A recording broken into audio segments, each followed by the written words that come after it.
Mudah-mudahan kita semua senantiasa diberi keberkahan umur, keberkahan rezeki, kebahagiaan baik di dunia maupun di akhirat. Selanjutnya selawat dan salam kita kirimkan buat junjungan Nabi besar Muhammad SAW dengan melafazkan Allahumma sholli ala Muhammad wa ala ali Muhammad. Mudah-mudahan kita mendapat syafaatnya di yaumil akhir nanti. Saudara-saudara yang kami hormati, baiklah pada kesempatan ini sebelum kita masuk kepada materi sebelumnya, saya ingin sebagai perempuan, saya ingin berpesan kepada yang perempuan ya. Jadi ketika kita menikah, kita pasti mendambakan yang namanya keluarga yang sakinah, mawaddah dan warahmah. Maka untuk meraih hal itu, kita harus tahu fungsi kita apa, kewajiban kita apa, hak kita apa. Begitu juga yang laki-laki. Kita harus menyadari, harus mengetahui hal itu sehingga nantinya kita bisa menjalankan fungsi kita sesuai dengan peran kita masing-masing. Kemudian di samping itu, untuk meraih rumah tangga yang bahagia, yang sakinah, mawaddah dan warahmah, maka seorang istri itu harus tahu bagaimana menjadi seorang istri yang baik, bagaimana bisa menjadi ibu yang baik, yang tahu dengan hak dan kewajibannya, dan apa yang jika ia lakukan itu merupakan dosa besar dari istri terhadap suami. Maka di sini ada beberapa dosa istri kepada suaminya. Yang pertama, dosa istri kepada suami yaitu tidak mentaati suami. Ya, jadi ini dosa istri yang sering dilakukan. Yang pertama yaitu tidak mentaati suami. Sebagai seorang wanita muslimah, sebagai istri yang soleha, maka kita harus tahu bahwa mentaati suami itu adalah kewajiban kita sebagai istri dalam situasi dan kondisi apapun. Ya, jadi jangan cuma taat kepada suami ketika suami ada, tapi ketika suami tidak punya apa-apa, kita mengingkari kebaikan suami kita.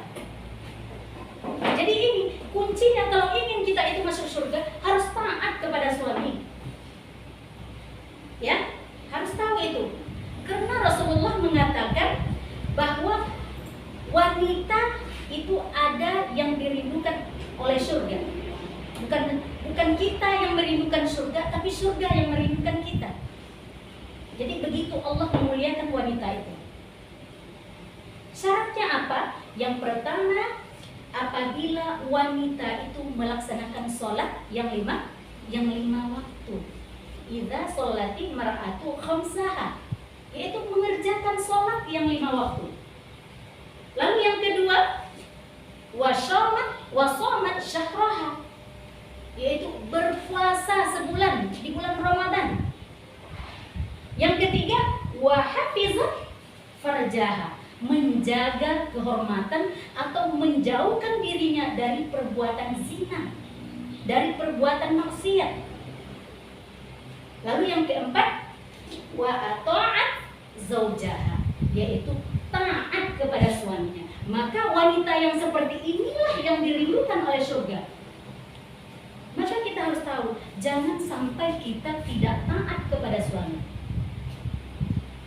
Karena Rasulullah pernah mengatakan, saya melihat neraka dan saya melihat kebanyakan dari penghuni neraka itu adalah perempuan.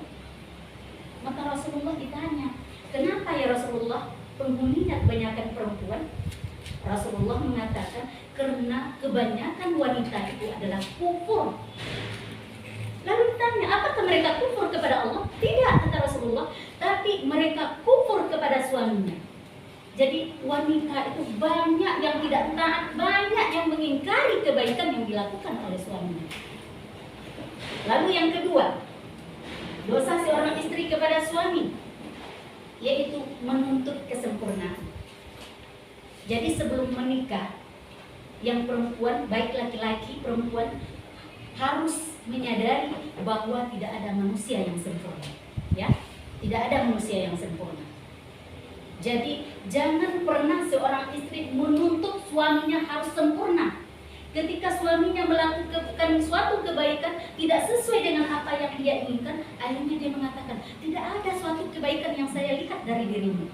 Maka istri yang seperti ini, jangankan masuk surga, mencium bau surga saja dia tidak bisa. Lalu yang ketiga dosa istri yang sering dilakukan kepada suami, yaitu tidak memperbaiki silaturahmi dengan keluarga suami. Bahkan mereka justru ingin memutuskan silaturahmi antara seorang ibu dengan anaknya. Ketika anaknya dekat dengan ibunya, dia marah, merasa tersaingi. Bahkan ada istri yang mengatakan, nikah aja dengan ibumu. Jadi kita harus tahu, ketika seorang suami menikah, seorang laki-laki menikah, maka orang yang paling berhak kepada dirinya adalah ibunya, bukan kita istrinya. Jadi kita harus seperti itu, harus menyadari letaknya surga seorang suami itu adalah pada ibunya. Maka bantu dia untuk meraih surganya. Lalu letak surganya seorang istri itu adalah pada suami. Raih surga kita lewat suami kita. Maka itu yang harus kita pahami ketika dalam berumah tangga, bahwa kita menikah bukan hanya menyatukan dua pribadi, tapi menyatukan dua keluarga. Yang awalnya orang tua kita dua, setelah menikah orang tua kita empat. Keluarga kita bukan hanya adik kakak kita sendiri, tapi keluarga sebesar suami juga menjadi keluarga kita. Maka silaturahmi dengan keluarga pasangan kita harus kita jaga dengan baik. Kita harus pandai membawa diri di tengah-tengah keluarga, baik di tengah keluarga suami maupun di tengah keluarga istri. Ya, paham? Yang perempuan paham? Apa dosa-dosanya? Dosa-dosanya kepada suami yang sering kita lakukan?